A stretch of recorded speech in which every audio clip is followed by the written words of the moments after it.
శ్రీకృష్ణకలనంతో బాధపడుతున్నారా? Be better వారి శిలాజిత్ వాడండి, సామర్థ్యాన్ని పెంచుకోండి. వివరాలకే డిస్క్రిప్షన్లోని లింక్ని క్లిక్ చేయండి. హెచ్ఐవి అన్నా ఎయిడ్స్ అని ఒకటే, అది అందరికి తెలియాలి. ఎయిడ్స్ వ్యాధి తగ్గాలంటే పూర్తిగా క్యూర్కి మాత్రం మందులు లేవు, ఎవరైనా చెప్తే తప్పు.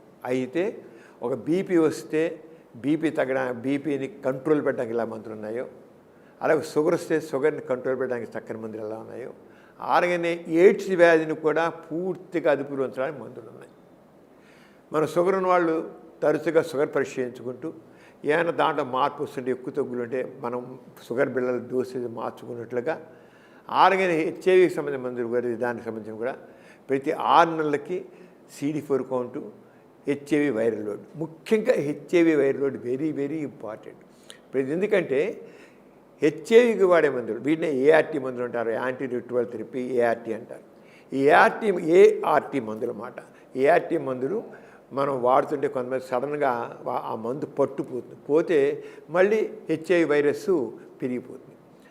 మనం మందులు సక్రమంగా సరిగ్గా వాడితే ఈ వైరస్ హెచ్ఐవి వైరస్ ఉంటే అవి ఇన్ఎఫెక్టివ్గా అయిపోయి కనబడకుండా పోతాయి, అన్డిటెక్టబుల్ లెవెల్కి వెళ్ళిపోతాయి. కానీ పూర్తిగా పోవు, కానీ మనిషి మామూలు మనిషిలాగా ఉంటాడు.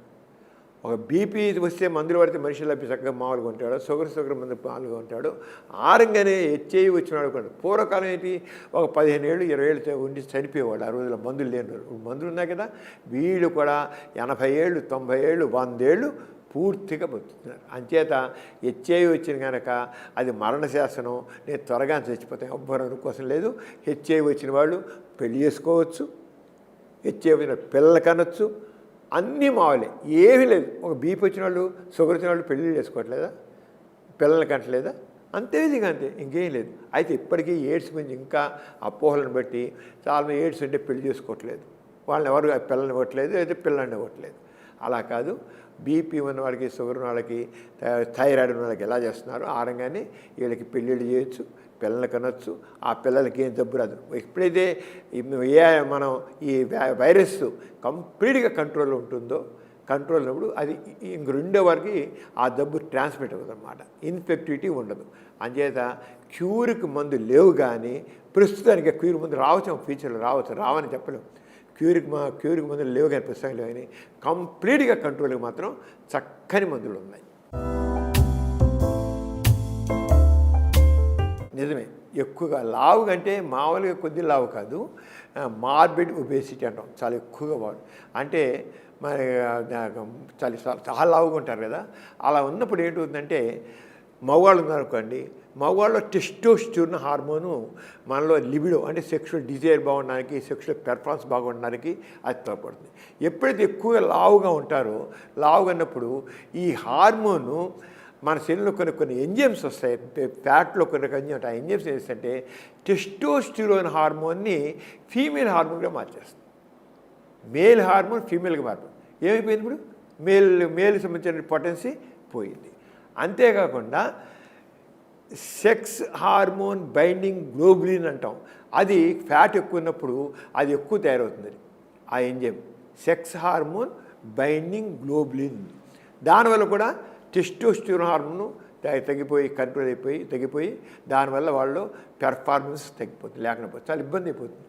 అంటే సెక్స్ పరంగా ఎవరికి మా ఒబేసిటీ ఎక్కువ ఉంటుందో, అంటే ఒళ్ళు స్థూలకాయ ఎక్కువ ఉంటుందో, ఆ ఉన్న వాళ్ళలో సెక్స్ తగ్గుతుంది అని చెప్పి మళ్ళీ వీళ్ళు ఆ ఒబేసిటీని తగ్గించేసుకుంటే ఎక్సర్సైజ్ ద్వారా కానీ డైట్ కంట్రోల్ తగ్గించేస్తే మళ్ళీ మొదలైపోతారు. లేకపోతే ఈ రోజుల్లో కొంచెం తగ్గలేకపోతున్నారు వాళ్ళు, అంత ఇదిగా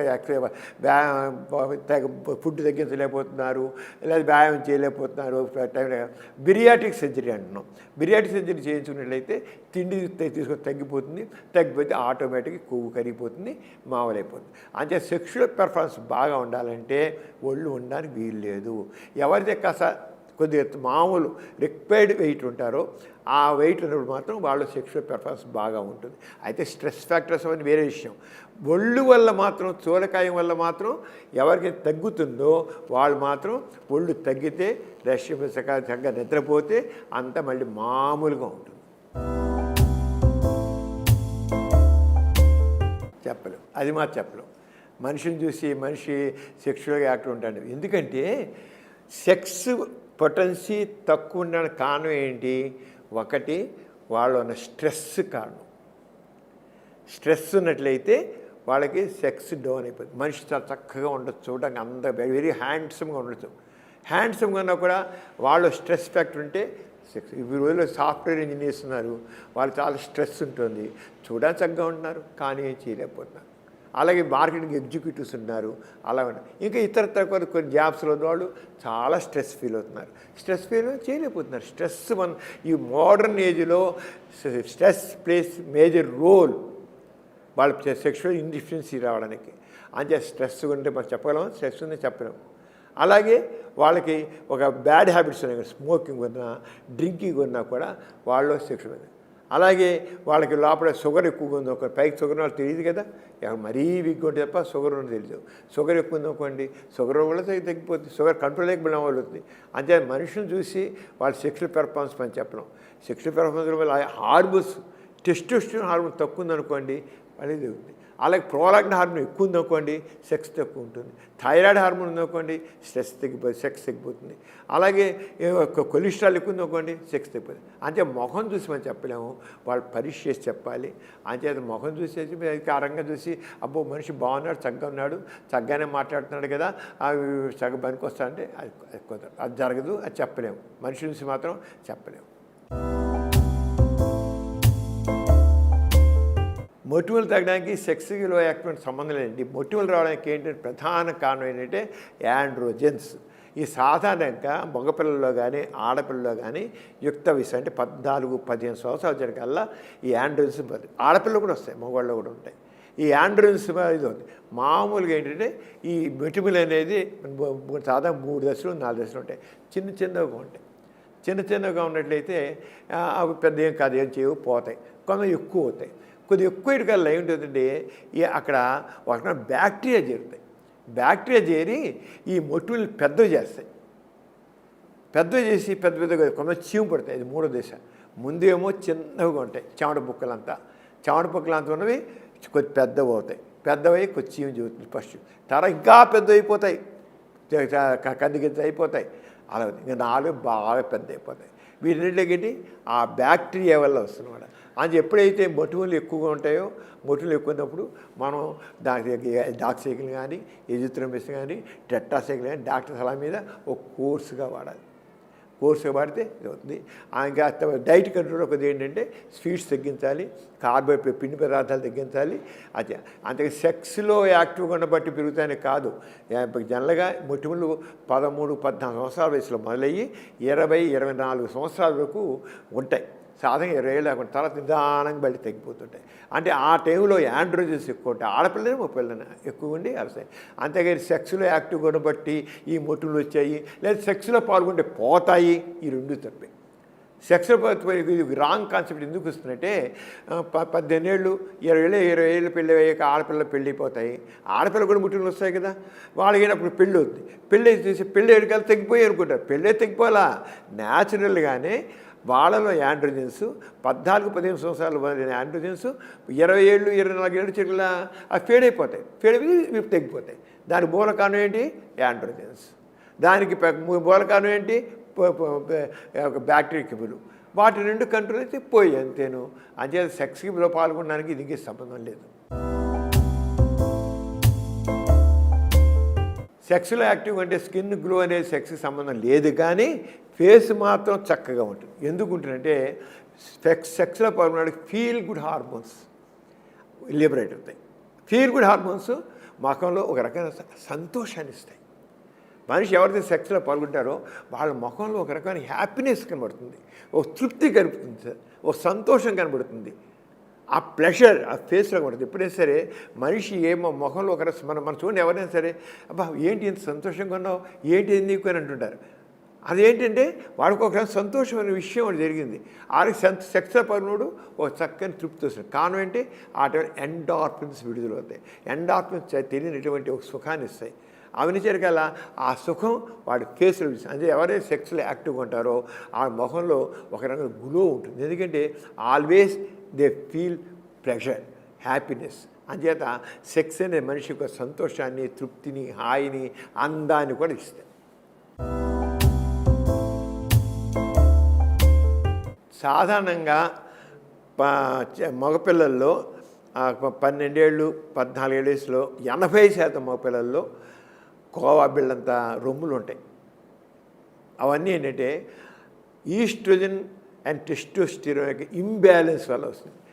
సాధారణంగా మగపిల్లలు అందరూ 80% మీద ఉంటాయి, కానీ 14 ఏళ్ళు వచ్చేటికల్లా వాళ్ళల్లో టెస్టోస్టెరాన్ హార్మోన్ ఉత్పత్తి ఎక్కువైపోతుంది. దాంతో ఈ హార్మోన్ ఇంబ్యాలెన్స్ పోయి తగ్గిపోతాయి ఆటోమేటిక్గా. కొంతమందిలో మాత్రం ఈ హార్మోనల్ ఇంబ్యాలెన్స్ కరెక్ట్ అవ్వదు. కరెక్ట్ కాకపోయేటికల్లా ఇవి పెరిగిపోతాయి, ఒట్టుదాయి పెరిగిపోతాయి. ఆడవాళ్ళలాగా మగవాళ్ళు కూడా దీన్ని గైనకోమేస్టియా అంటారు. గైనకోమేస్టియా అంటారు. అంటే ఆ మగవాళ్ళకు కూడా ఆడవాళ్ళ రొమ్ములు రావడం. దానికి కారణం ఈస్ట్రోజన్ అండ్ టెస్టోస్టెరాన్. ఈ రెండింటికి మగవాళ్ళలో కూడా ఈస్ట్రోజన్ హార్మోన్ ఉంటుంది. అది సాధారణంగా ఎంతవరకు ఉంటుంది? ఈస్ట్రోజన్ హార్మోన్ 10 ఏళ్ళు 12 ఏళ్ళ వరకు కొద్దిగా ఉంటుంది, కానీ తర్వాత లేకుండా పోతుంది, టెస్టోస్టెరాన్ డామినేషన్ అవుతుంది. కానీ ఎవరైతే ఇంబ్యాలెన్స్ వస్తుందో అక్కడ మాత్రం గైనకోమాస్టియా వచ్చి ఒకసారి అందుకుందంటే ఇక పెరిగిపోతూ ఉంటుంది అన్నమాట. అంతేగాని ఎక్కువగా ఉంటే మాత్రం మందులతో తగ్గదు. అసలు మందులతో తగ్గవి. చిన్నపిల్లల్లో 12 ఏళ్ళు 13 ఏళ్ళలో వచ్చేదేమో టెస్టోస్టెరాన్ రాగానే తగ్గిపోతాయి, కానీ తర్వాత పెరిగేవి మాత్రం ఇంకా సర్జరీ చేసి దాన్ని తీసేయాల్సిందే. ఏమాత్రం నిజం కదండి. సెక్స్లో ఎక్కువసార్లు కావాలి పిల్లపడడం అనేది లేదు. కావాలి పిల్లపడడం అనేది అది వేరేది. మామూలుగా ఒక స్త్రీలో నెలకు ఒకటే అండం విడుదలవుతుంది. ఒకటే అండం సాధారణంగా ఒకటే, కానీ కొన్నిసార్లు 2, 3, 4 కూడా విడుదలవుతాయి. దాని మగవాళ్ళు వీరి కణాలు మాత్రం వెళ్ళి మగవాళ్ళు కొన్ని మిలియన్స్ పడదు ఉంటాయి, కానీ వాటి నుంచి ఏదో ఒకటే వెళ్ళి అండంతో కలుస్తుంది. అండంతో కలిస్తే ఒక జైగోట్ అంటాం, ఒక సంయుక్త బీజకణం. ఆ జైగోట్ ఫార్మ్ అయితే ఏంటంటే ఒక్కోసారి ఏంటంటే అది డివైడ్ అయ్యి అది విడిపోతుంది వేరుగా. మామూలుగా అయితే ఒకటే ఉంటుంది, జైగోట్ ఒకటే ఉంటుంది, కానీ ఆ జైగోట్ 2 కింద డివైడ్ అయిపోతుంది. అప్పుడు కవల్లో దాన్ని యూనిఓవలార్ ట్విన్స్ అంటాం అన్నమాట. యూనిఓవలార్ ట్విన్స్. అలా కాకుండా కొందరు ఆడవాళ్ళల్లో 2, 3, 4 అలా అండాలు విడుదలవుతాయి. ఆ అండాలన్నీ ఒకేసారి విడుదలవుతాయి. అన్నాలు విడుదలైతే అన్నిటితో వీరికణాలు కలిసి ఇద్దరు కవళ్ళు 3 కలవలు. దాంట్లో కొంత ఆడపిల్ల వచ్చు, కొన్ని మగపిల్లలు కావచ్చు, వేరువేరుగా పుడతారు అన్నమాట. బైనోవలార్ ట్విన్స్ అంటాం వాళ్ళని. వాళ్ళు ఏంటంటే 2 రకాలు వేరువేరుగా సెక్స్ ఉంటాయి, వేరువేరు అండాలు పోయి అవి ఎక్కువైనవాడు. అంచేత 2 రకాల ట్విన్స్ పోయి ఒకే అన్నం విడుదలవడం, అది 2 కింద డివైడ్ అవ్వడం, అది ఉండదు. రెండోది వేరువేరుగా అండాలు ఆరంగా పుడతారు, కానీ ఎక్కువసారి సెక్స్లో పాల్గొనడం కాదు. ఆడవాళ్ళల్లో విడుదలైన అండాలు బట్టి సంఖ్య బట్టి కవళ్ళు పడడం ఉంటుంది. కండపుష్టి ఎక్కువ మగవాడు సెక్స్లో బాగుపడదండి. సెక్స్లో బాగా పార్టిసిపేట్ చేయడం అనేది పీలగా ఉన్నవాడు కూడా చక్కగా వండర్ఫుల్గా చేస్తాడు. కండపుష్టి ఉన్నవాడు పాల్గొనలేకపోవచ్చు. కావాల్సిన ఎక్కడ మెయిన్గా డిజైర్, కోరిక. రెండోది అమ్మాయి మీద మంచి అట్రాక్షన్, అలాగే అమ్మాయి కూడా కోఆపరేషన్. ఈయన కావాలి అన్నిటికంటే అతనితో కోరిక ఉండాలి. రెండోది అమ్మాయి మీద చక్కని అట్రాక్షన్, ఆకర్షణ ఉండాలి. అమ్మాయి కూడా అతనితో చక్కని కోఆపరేషన్ ఉండాలి. ఆ ఉన్నప్పుడు చక్కగా దాన్ని కండపుష్టి లేదు. ఎంత చక్కగా కండపుష్టి ఉన్నా వాడికి అమ్మాయి మీద ఆకర్షణ లేకపోతే చేయలేడు. అలాగే అతను అమ్మాయి కోఆపరేషన్ చేయలేడు. అలాగే లేదా అలసట చేయలేడు. అంటే కండపుష్టితో సంబంధం లేదు. పియలగా ఉన్నవాడు కూడా బక్క పిన్నులో ఉన్నవాడు కూడా వండర్ఫుల్ చేస్తాడు. అక్కడ మెయిన్ అక్కడ కండ బలం కావాల్సింది, అక్కడ కావాల్సింది కోరిక, అలాగే హార్మోన్స్, అట్రాక్షన్, కోఆపరేషన్, వాటి వల్ల ఉంటుంది. ఏమాత్రం నిజం లేదు. గడ్డాల మీసాలకి సెక్స్కి సంబంధం లేదు. గడ్డాల మీసాలు అనేది కొంతవరకు టెస్టోస్టెరాన్ హార్మోన్ డిపెండ్ అయింది, కానీ అంతకంటే మించి మన జీన్స్ మీద ఆధారపడింది. అంచేత ఏజ్, వయసు, ఆ వయసు ఏ వయసు? దానిగా 15, 16 ఏళ్ళ వయసు నుంచి అవుతుంది. ఆ వయసులో టెస్టోస్టెరాన్ హార్మోన్ ఎక్కువ ఉంటుంది. ఎక్కువ ఉడికల గడ్డాల మీసాలు. అయితే టెస్టోస్టెరాన్ హార్మోన్ ఉన్నంత మాత్రాన గడ్డాల మీసాలు ఫుల్గా రావడం లేదు. ఎందుకని? కొంతమంది క్రోమోజోన్లో జీన్స్ అని ఉంటాయి. వీటికి గడ్డాల మీసాలు జీన్స్, ఆ జీన్స్ సరిగ్గా లేకపోతే వాటిలో తేడా ఉంటే గడ్డాల మీసాలు. కానీ సెక్స్ ఒక పర్పస్ దేని మీద ఆధారపడింది? అక్కడ ఉండి విడుదల ఏంటి? హార్మోన్ మీద ఆధారపడింది. హార్మోన్స్ మీద తక్కిన కెమికల్స్ మీద ఆధారపడి ఉంది కానీ దీని మీద కాదు. అంచేత జీన్స్ కొంతమంది ఇది ఉందన్నమాట. అంచేత మనం ఇంకా మూడోది ఏంటి, ఇక వాడికి తీసుకుని చక్కని ఆహారం పెట్టుకుంటుంది. వాళ్ళున్న హార్మోన్స్ ఆహారం వాళ్ళగా ఉంటుందన్నమాట. అలా ఉంటుంది. కానీ కేవలం వాడు ఏదో టెస్టోస్టెరాన్ లేదు కనుక, గడ్డాల మీసాలు లేవు కనుక వాడు సెక్స్లో ఇన్ఎఫిషియెంట్ కూడా పొరపాటు. గడ్డాల మీసాలు లేకపోయినా సరే వాళ్ళు మెయిన్గా ఉండేటి టెస్టోస్టెరాన్ హార్మోన్స్ చక్కగా ఉన్నట్లయితే, అలాగే తక్కిన హార్మోన్స్ చక్కగా ఉన్నట్లయితే సెక్స్లో వండర్ఫుల్గా చేస్తారు. ఆడవాళ్ళలో సెక్షువల్ ఫీలింగ్స్ దానికి లేదండి, బాడీ పార్ట్స్కి సంబంధం లేదు. సెక్షువల్ ఫీలింగ్స్ అనేది మీకు బాడీ లావుగా ఉందా, సన్నంగా ఉందా, స్లిమ్గా ఉందా, ట్రిమ్గా ఉందా అనేది లేదు. వాళ్ళ ఆరోగ్యం బట్టి ఉంది, వాళ్ళు తీసుకునే ఆహారం బట్టి ఉంది, వాళ్ళు తీసుకునే విశ్రాంతి బట్టి ఉంది, వాళ్ళు ఉండేది మైండ్లో ఉండేటి థాట్ ప్రాసెస్ బట్టి ఉంటుంది. అంతేగాని వాళ్ళు ఏ రకంగా ఉన్నారు, స్లిమ్గా ఉన్నారా, ఎలా చక్కగా ఉన్నారా, వాళ్ళు ఎలా ఉంది, ఫిగర్ ఎలా ఉంది అనేది సంబంధం లేనే లేదు. ఉందంతా హార్మోన్స్ పెట్టి ఉంటుంది. హార్మోన్స్ బాడీలో ఉంది. రెండోది వాళ్ళ హ్యాబిట్స్ పెట్టి ఉంటుంది, లైఫ్ స్టైల్ మీద పెట్టి, దాని మంచి విశ్రాంతి తీసుకుని పెట్టి ఉంటుంది.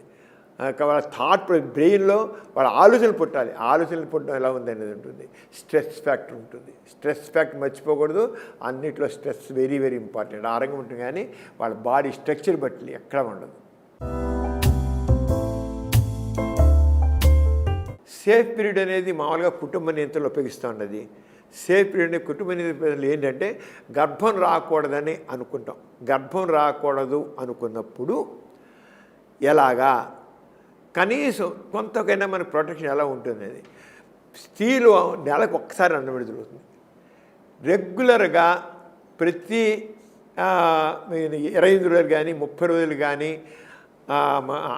మెన్సెస్ వచ్చే వాళ్ళల్లో అన్నం విడుదల నెల మధ్యలో ఉంటుంది.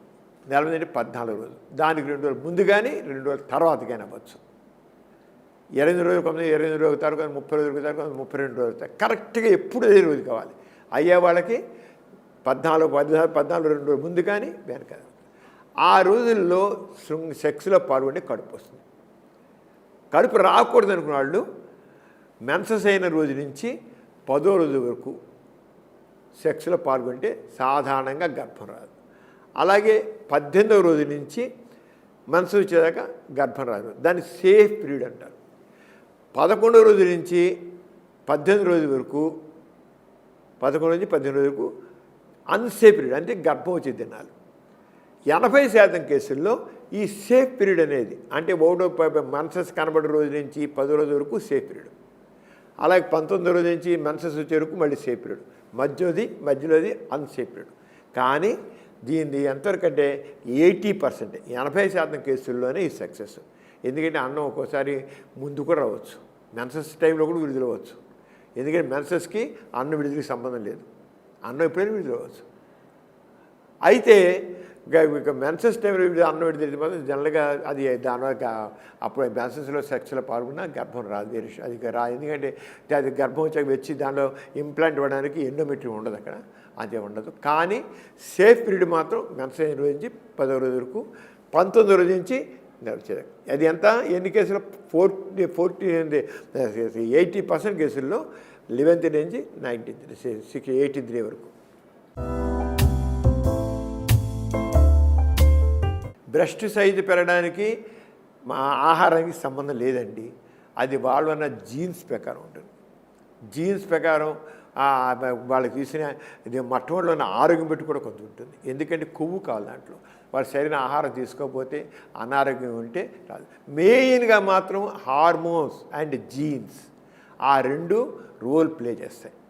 వాళ్ళు ఈస్ట్రోజన్ హార్మోన్ కావాలి. ఈస్ట్రోజన్ హార్మోన్ సరిగ్గా ఉంటే చక్కగా పొందిగ్గా బ్రెస్ట్ డెవలప్ అవుతుంది. అలాగే దానికి తగ్గట్టుగా ఏ రకంగా అనారోగ్యం లేకుండా మంచి ఆహారం కూడా తీసుకుంటూ ఉంటే చక్కగా పెరుగుతుంది. పెరగిన వాళ్ళు కూడా ఉంటారు, మంచి ఆరోగ్యంలో కూడా బ్రెస్ట్ పెరిగిన వాళ్ళు ఉంటారు. అంచేత ఆ బ్రెస్ట్ పెరగాలని మాత్రం మెయిన్గా జీన్స్ మీద ఆధారపడి ఉంటుంది. మద్యం సేవిస్తే సెక్స్ కోరికనే వస్తుంది. ఎందుకంటే మద్యం అనేది స్టిమ్యులేట్ చేస్తుంది, మన డ్రాప్ని స్టిమ్యులేట్ చేస్తుంది. మనిషిలో సెక్స్ కోరిక మాత్రం బ్రెయిన్లోనే పుట్టాలి.